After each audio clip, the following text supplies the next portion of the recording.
Seigneur Jésus. Si quelqu'un veut me servir, qu'il me suive, dit le Seigneur, et là où moi je suis, là aussi sera mon serviteur.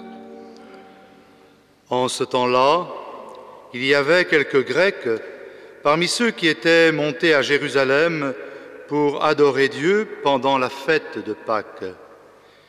Ils abordèrent Philippe, qui était de Bethsaïde en Galilée, et lui firent cette demande: « Nous voudrions voir Jésus. » Philippe va le dire à André, et tous deux vont le dire à Jésus. Alors Jésus leur déclare: « L'heure est venue où le Fils de l'homme doit être glorifié. Amen, amen, je vous le dis, si le grain de blé tombé en terre ne meurt pas, il reste seul. Mais s'il meurt, il porte beaucoup de fruits.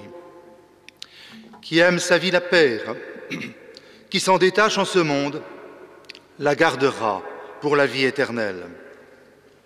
Si quelqu'un veut me servir, qu'il me suive. Et là où moi je suis, là aussi sera mon serviteur. Si quelqu'un me sert, mon Père l'honorera. Maintenant, mon âme est bouleversée. Que vais-je dire? Père, sauve-moi de cette heure.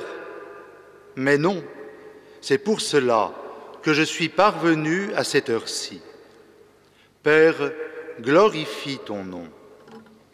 Alors, du ciel, vint une voix qui disait: Je l'ai glorifié et je le glorifierai encore. En l'entendant, la foule qui se tenait là disait que c'était un coup de tonnerre. D'autres disaient: C'est un ange qui lui a parlé. Mais Jésus leur répondit: Ce n'est pas pour moi qu'il y a eu cette voix, mais pour vous. Maintenant a lieu le jugement de ce monde. Maintenant, le prince de ce monde va être jeté dehors. Et moi, quand j'aurai été élevé de terre, j'attirerai à moi tous les hommes. Il signifiait par là de quel genre de mort il allait mourir.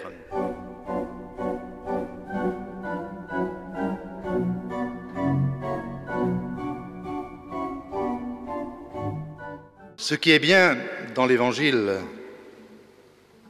c'est que jamais Jésus ne joue à l'intellectuel comme il y en a tant à le faire aujourd'hui, qui se prennent au sérieux pour que nous les prenions au sérieux. Non, Jésus aime la vie concrète dans toutes ses dimensions. Il sait regarder la nature et nous parler à partir de son message. Il puise dans son expérience affective pour nous révéler le visage de Dieu. Avec lui, rien de théorique. Tout s'appuie sur son regard, sur la création et sur l'homme. Et cela se vérifie à 2 reprises dans l'Évangile de ce jour. Ainsi, Jésus utilise la métaphore du grain de blé et en fait une parabole en quelques mots. Il a repéré une loi dans la nature où les renouveaux continuels sont conditionnés par autant de morts.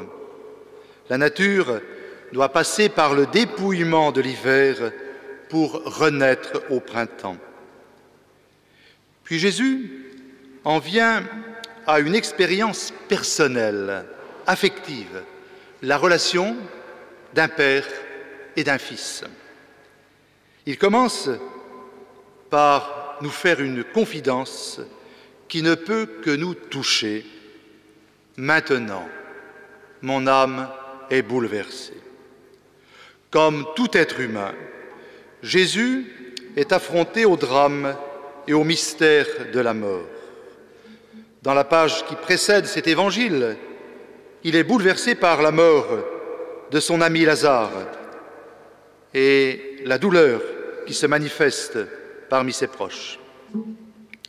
Ici, c'est face à sa propre mort qu'il réagit. Il a compris que toute l'incompréhension et toute la haine qu'il a suscitées ne peuvent que le conduire au rejet et à la mort. Alors Jésus se tourne vers son Père, comme l'enfant va confier à son Père ses angoisses et ses peines. Quelle magnifique image nous est ainsi donnée de Dieu. Après un moment de désarroi, « Père, sauve-moi de cette heure », exprimé sous forme d'interrogation, Jésus écarte immédiatement ce doute par l'acceptation de la mission à accomplir. À la différence des évangiles de Matthieu, Marc et Luc, celui de Jean ne parle pas de l'agonie de Jésus à Gethsémani, mais cette scène est ici en quelque sorte anticipée. Vous avez remarqué qu'il ne demande rien pour lui-même. Il se tourne vers son Père et lui dit « Glorifie ton nom ».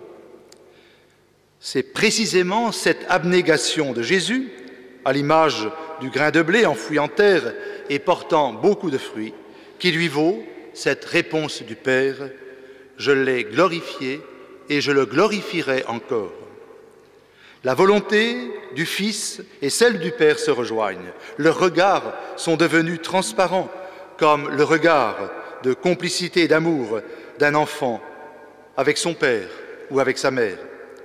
C'est pour moi l'un des plus beaux regards qui soit à l'image de celui de deux fiancés.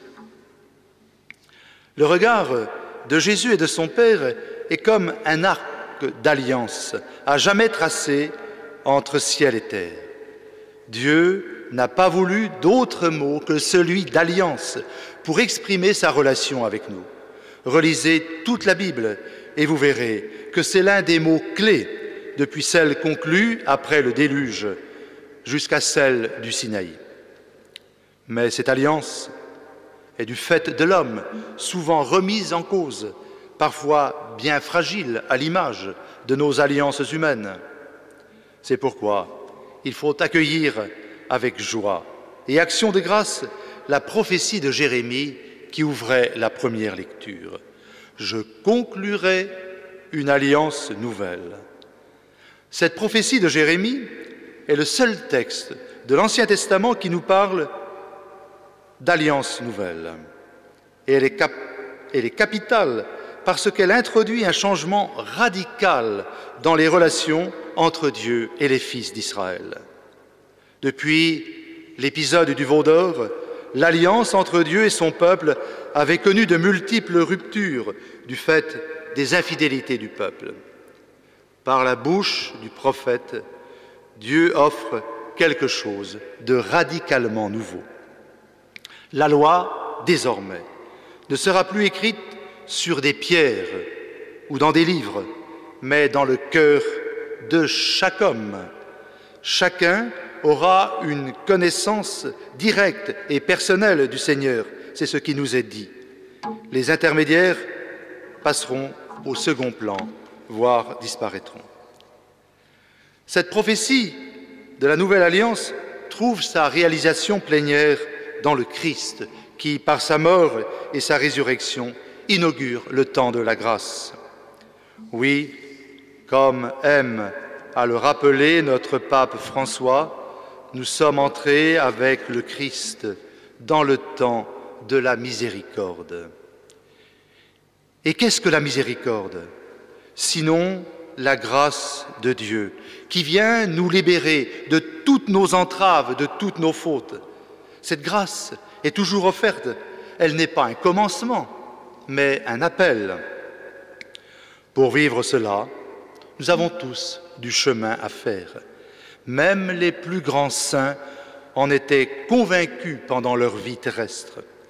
Notre tentation est toujours de mettre Dieu à distance, de nous en faire une idée, alors que Dieu n'a jamais été une idée. Il est mouvement vers l'homme, vers chacun de nous. Il est un regard qui se pose sur nous avec bienveillance. Il est la main toujours tendue. Mieux, aux jours les plus difficiles, il est les bras qui nous portent. Dès lors, le désir de voir Jésus exprimé près de Philippe par les Grecs venus à Jérusalem pour la fête de la Pâque ne saurait se réduire à la rencontre d'un personnage historique. Voir Jésus, c'est prendre conscience du visage de Dieu enfoui dans chaque être humain. C'est là la source de toute charité, de tout geste de solidarité. Mon offrande rejoint tous les gestes d'amour manifestés par Jésus tout au long de sa vie terrestre. Sans doute sommes-nous plus sensibles à tel ou tel épisode de l'Évangile. C'est bien légitime, car Dieu n'a nullement envie de nous faire marcher au pas cadencé. Dieu aime chacune de nos marches vers lui, dans toute leur diversité. Ce qu'il souhaite seulement, c'est un pas après un autre pas. Parmi les plus belles scènes évangéliques, il y a la rencontre avec la Samaritaine. Nous voyons là avec quelle pédagogie patiente il révèle cette femme à elle-même, se refusant de la classer dans la catégorie des femmes à éviter en raison de sa vie sentimentale chaotique. Sa patience la transforme au point d'en faire une messagère de la bonne nouvelle. Beau renversement de situation, n'est-ce pas?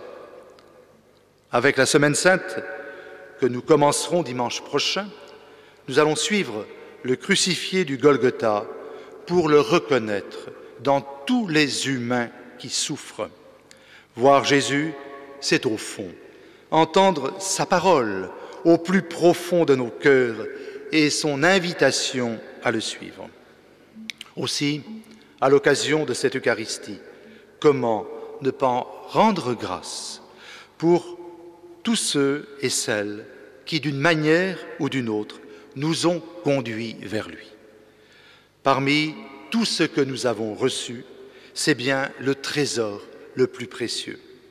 Dans le silence qui va suivre, nous pouvons laisser s'approcher de notre mémoire tel ou tel visage rencontré au cours de notre vie. Visage en qui le Christ s'est enfoui, visage qui a éclairé notre route. Il y a des lumières qui brillent pour toujours. Amen.